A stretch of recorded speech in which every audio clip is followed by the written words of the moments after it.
Eh bien, bonjour à toutes et à tous, et comme le veut la tradition, eh bien, nous retrouvons, comme tous les mois et toutes les quinzaines de chaque mois, eh bien, notre invité qui est donc Olivier Hameau. Je vous rappelle qu'il est le responsable de la boutique e-commerce comme à la boucherie.com. L'avantage, je sais, on vous le répète, mais que c'est bon de vous le dire et de vous le dire et encore, que comme à la boucherie.com, eh bien, vous propose chez vous en robe de chambre avec des pantoufles ou en t-shirt ou même voir nu comme Adam, vous pouvez choisir eh bien, toute une série eh bien, de produits, d'excellents produits, et en plus ces produits vous sont livrés directement en bas de chez vous avec des livreurs compétents et avec le sourire. Notre invité Olivier, bonjour. Bonjour Richard, Bon, j'espère que vous allez bien depuis la dernière fois. ça va très bien, merci. Alors là aujourd'hui on s'approche un peu, c'est vrai que plus on avance dans le temps, plus il y a des moments qui sont plus ou moins importants dans la vie eh bien, des gens. Et quand on arrive déjà au milieu de mars dit bientôt avril, et qui dit avril dit aussi un moment qui est important pour cette communauté, c'est l'agneau. Alors là aujourd'hui vous allez nous proposer donc une recette sur l'agneau, mais nous aurons l'occasion au début du mois d'avril, cette fois-ci vous allez nous proposer des recettes sur l'un des produits phares que vous proposez. Et pour cela, je peux même vous le dire qu'il est excellent, puisque par deux fois, comme on dit, comme je suis gourmand, eh bien j'ai effectivement deux fois j'ai savouré cet agneau que vous proposez, et je peux vous dire qu'il est vraiment délicieux. Voilà, la promo est faite, je vous passe la main, et vous allez donc commencer par cette première recette qui est... La souris d'agneau rôtie lentement avec son risotto d'épeautre. Donc on va être sur une recette un peu moins calorique qu'à d'habitude sur ce produit-là. Alors vous, Alors, les souris d'agneau, vous les faites par... vous proposez une souris d'agneau ou des fois à deux, la trois? pièce, oui, À à la la pièce. pièce, à la pièce mais en général c'est pour une personne, hein, une souris d'agneau.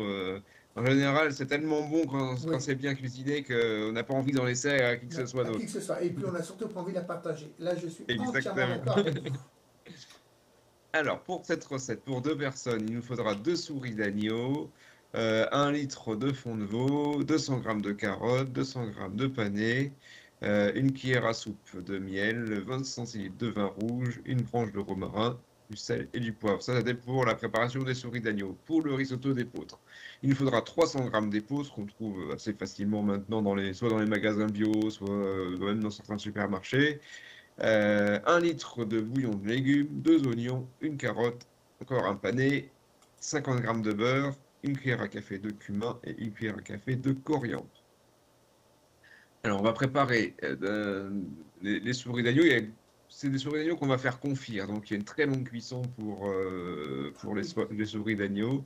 Donc, pour ça, on va commencer par les faire rissoler dans une poêle avec un filet d'huile d'olive. On va les faire saisir jusqu'à ce qu'elles soient bien dorées. Quand elles sont bien dorées, on les retire de la poêle et on ajoute les légumes coupés en gros morceaux. On colore les légumes dans un plat à rôtir avec le fond de veau et on les fait cuire. On fait cuire les légumes et l'agneau pendant 4 à 5 heures à 145 degrés. C'est cuisine vraiment très lente, hein, avec C'est voilà. 145 degrés. C'est presque, Voilà. on atteint presque, je dirais, les températures même, elles sont un peu excessives par rapport à lorsqu'on cuit un foie gras. Oui, Voilà, foie gras, c'est entre 90 et 100 degrés. Et là, on n'en est pas mm, très loin, on est à 145. Donc, oui, c'est cuisson vraiment très très lente, mais qui va permettre à la viande, justement, quand on va la mâcher et quand on va la déguster, elle va se détacher.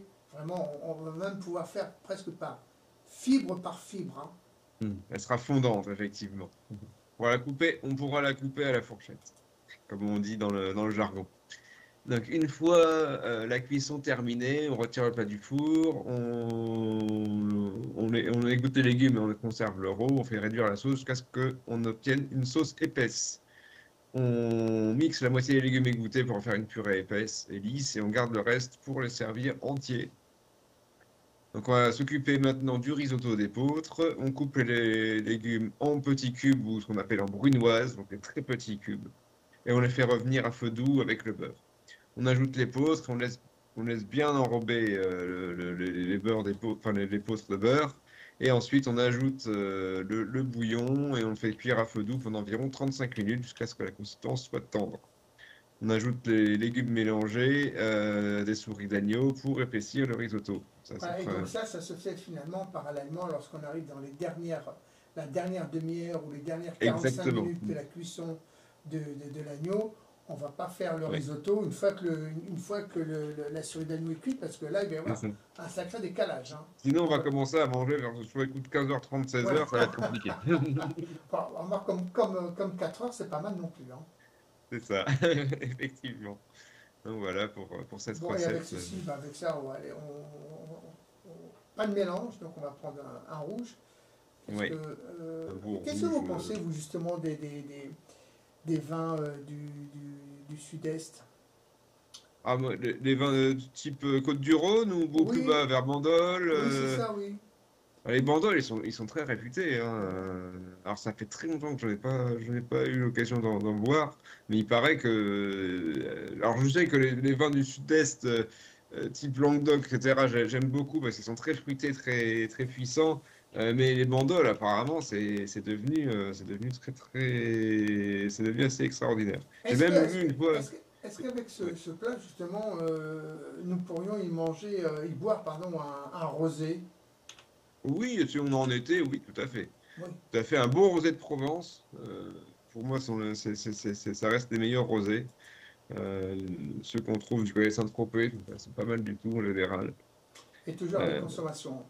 Toujours avec, ouais, exactement, Nous abordons la avec deuxième modération. recette. Alors là, bah, finalement, du sud-est à presque à la frontière italienne, on n'en est pas loin. Hein.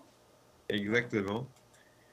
Exactement. Donc là, on va faire une recette un peu traditionnelle, un peu inspirée des recettes traditionnelles italiennes, les penne ragout al forno. Alors désolé pour mon accent italien, je m'excuse d'ores et déjà pour nos amis italiens, mais bon, voilà. Donc, il faudrait quand même rendre hommage à cette recette. Alors, sachant que le ragout, c'est comme ça que les Français ont inventé la sauce bolognaise, on va dire, qui n'existe absolument pas en Italie. Les Italiens appellent ça communément le ragout, R-A-G-U, accent grave. Donc, on va faire cette recette de penne à la ragout, du coup, au four. Donc, c'est toute son originalité. Alors, pour 4 personnes, il nous faudra 2 gousses d'ail, 400 grammes de viande de bœuf hachée, 2 carottes, 350 grammes de penne, une petite boîte de concentré de tomate, 2 boîtes de tomates concassées, ça fait 2 fois 400 grammes, 2 mozzarella qu'on appelle fior di latte, c'est une mozzarella au lait de vache, hein, sur cette recette-là, on n'est pas sur de la mozzarella de bufflone. Donc, il nous faudra 75 grammes de fromage italien râpé, on peut prendre tout type de fromage italien, sauf peut-être le pecorino qui est à la brebis qui est plus fort, mais voilà, soit du parmesan, faut faire attention, c'est un petit peu fort, soit du grana, etc. Ça peut le faire aussi. 80 grammes de laitue Batavia ou de Batavia, 4 cuillères à soupe de huile d'olive, 4 cuillères à café pardon, de cassonade, du sel et du poivre. Donc, on porte une grande casserole d'eau salée à ébullition pour les pâtes. Alors, attention, là, pour les Italiens, il faut mettre beaucoup, beaucoup d'eau dans notre casserole pour les pâtes. Je crois que c'était 1 litre pour 100 grammes de pâtes. Donc, si vous faites 500 grammes, il faudra 5 litres d'eau. Ah ouais. C'est ce que, C'est c'est une ce que piscine. préconisent certains cuisiniers italiens. C'est une Je l'ai piscine hein, vu. pour les Italiens. En fait, pour faire cuire les pâtes chez les Italiens, il faut une piscine, quoi. Voilà, exactement. Donc, mais vous voyez, dans les restaurants italiens, ils ont quand même des grandes marmites, Ah hein, oui, souvent, pour faire cuire les pâtes. Euh, alors, donc, une fois donc, qu'on a mis l'eau bouillante salée à ébullition pour les pâtes, voilà, on cisèle l'ail, on fait chauffer un filet d'huile d'olive dans une grande poêle à feu vif, et lorsqu'elle est chaude, on fait revenir le bœuf haché 4 à 5 minutes. On émiette la viande avec une cuillère en bois, on sale et on poivre. alors, juste une information. Est-ce que vous proposez de la viande hachée ou pas Oui, tout Oui. à fait, oui, on a de la viande hachée, du steak haché, on a effectivement tous ces produits-là. La viande hachée tartare aussi, si on appelle tartare, c'est 5% de matière grasse et on peut la manger crue. Donc, une fois qu'on a fait cuire la viande, on coupe les extrémités de la carotte, mais on n'épluche pas. On râpe on la râpe sur le gros côté de la râpe. On ajoute les penne à la casserole et on les fait cuire 12 minutes. Alors, 12 minutes, c'est en moyenne. Faites attention surtout à ce qui est indiqué sur le paquet de viande. Et surtout, les penne, vous prenez des pâtes italiennes qui sont très filées au bronze. Ça, c'est hyper important parce que si vous prenez des pâtes du tout venant, c'est pas très bon, on va dire. Moi, je sais, je milite beaucoup pour les pâtes très filées au bronze. On égoutte les pâtes et on les remet dans la casserole. On ajoute un peu d'huile pour éviter qu'elles ne collent.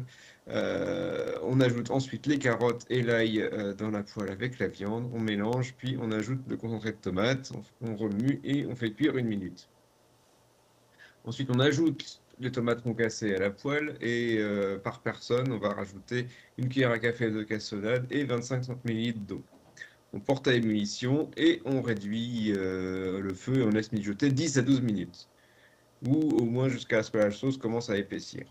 On sale, on poivre et on peut, bien sûr, si ça commence à s'évaporer de trop et à attacher, on rajoute un petit peu d'eau. Pendant ce temps, on préchauffe le four à 230 degrés ou 210 degrés chaleur tournante. Et une fois la sauce épaissie, on ajoute les pâtes à la casserole. Ensuite, on mélange. On verse le tout dans un grand plat à four profond. On va déchirer la mozzarella en morceaux et on répartit sur les pâtes. Et on saupoudre le tout ensuite de fromage italien. On enfourne le plat 8 à 10 minutes ou jusqu'à ce que le fromage soit fondu et gratiné. Voilà, on a une recette typiquement italienne de pâtes au ragoût, donc à la viande hachée. Ah, On n'oublie pas de servir avec la Batavia qu'on aura assaisonné. là, un vin italien s'impose, hein. Ah, un vin italien s'impose, effectivement. Tout type de bon petit vin rouge italien peut faire l'affaire. Bon, et bien maintenant nous allons terminer par. Alors là, c'est assez peu commun. Est-ce que c'est un dessert, ce que vous allez nous proposer ou pas? La Pas du bûche de tout. pommes de terre au comté, Pas, pas du tout. Ça fait partie des recettes on est encore un peu en hiver, donc tout début du printemps ou encore en hiver, moi, c'est un petit peu, il fait encore un petit peu frais, donc je vous propose une bûche de pommes de terre avec du comté et des tranches de lard croustillantes. Donc les tranches de lard croustillantes, vous pouvez les trouver bien sûr sur notre site. Donc pour ça, il nous faudra 180 g de comté, 1 kg de pommes de terre, 350 g de poitrine fumée en tranches, donc vous pouvez trouver chez nous, une cuillère à soupe de thym émietté, 40 g de beurre, du poivre du moulin et de la fleur de sel. On va dans un premier temps éplucher et laver les pommes de terre, on les émince en fines tranches d'environ 4 mm d'épaisseur, donc comme il y en a pas mal, on peut aussi utiliser un robot avec une lame adaptée. ou une mandoline sinon. Ou une mandoline, oui, Mandoline. effectivement. Attention de ne pas se couper les doigts avec la mandoline. Toujours le petit risque. Et on peut les laver une seconde fois et bien, on les sèche bien dans un torchon pour pas qu'elles n'accrochent de trop. On préchauffe le four à 180 degrés. On découpe le comté en fines tranches à l'aide d'un couteau ou d'un économe. Ça peut être intéressant aussi d'utiliser un économe pour couper le fromage en très très fines tranches, surtout des fines tranches qui seront régulières. On va chemiser de papier sulfurisé une terrine, donc un moule type terrine, donc un moule assez haut et assez étroit, Alors, il à faut peu près. préciser, Olivier, que le chemisier, il ne faut pas prendre sa chemise pour la mettre dedans. Non, C'est le effectivement, fait de mettre à l'intérieur du papier sulfurisé du moule. Non, parce qu'il y a des exactement. gens, il faut se méfier, ils entendent chemisier, ils vont dire quoi? Il faut que je mette ma chemise et laquelle? Voilà, Vous prenez pas la pire de vos chemises que voilà, vous avez pu mettre, non, vous prenez du papier sulfurisé, vous mettez bien voilà. dans le moule. C'est à peu près un moule de 20 cm par 10 par 15 de haut. On tapisse ensuite l'intégralité du moule avec les tranches de poitrine fumée en veillant à les faire dépasser les deux côtés. Donc voilà, il faut qu'elles dépassent bien des deux côtés pour qu'on on les referme par la suite. Donc on remplit la terrine jusqu'en haut en alternant les tranches de pommes de terre et les lamelles de comté. On poivre et on saupoudre de thym régulièrement. Et ensuite, une fois qu'on a fini nos pommes de terre, on va rabattre les tranches de poitrine fumée pour bien refermer la la bûche de pommes de terre au comté. Donc, on enfourne pour 1h15 environ et on faut bien laisser cuire les pommes de terre et on laisse reposer pendant 10 minutes hors du four une fois que c'est cuit. Voilà, On démoule la...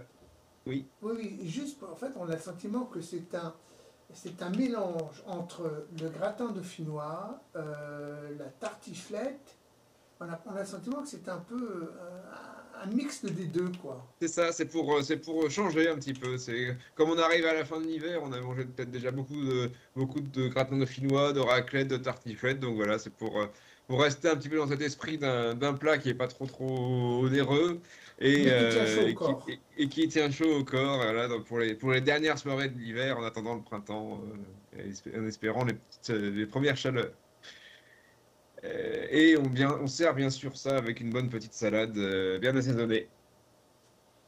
Et avec ceci, qu'est-ce que vous nous Avec proposez? ceci, oh, un petit blanc s'impose. Peut-être même un petit blanc de Savoie ou un petit blanc du Jura. Tiens, ça peut être sympathique aussi. Très bien, bah écoutez Olivier, merci pour tout. Je rappelle que vous êtes le responsable de la boutique e-commerce comme à la boucherie.com, que nous aurons l'occasion de nous revoir au mois d'avril. Et à ce moment-là, vous allez nous proposer les 3 premières recettes pour l'entrée de ce mois d'avril, après le poisson, bien évidemment, des recettes sur l'un des produits phares que vous proposez, qui est l'agneau. Mais ça, nous aurons l'occasion d'en reparler d'ici un mois. En tout cas, enfin, dans 15 jours maintenant. En tout cas, Olivier, merci pour tout. Et puis, longue vie à vos recettes, longue vie à la boucherie.com et puis longue vie également à Olivier. Merci beaucoup, Richard. À bientôt. Rendez-vous donc bien là, dans au mois d'avril, pour de nouvelles recettes.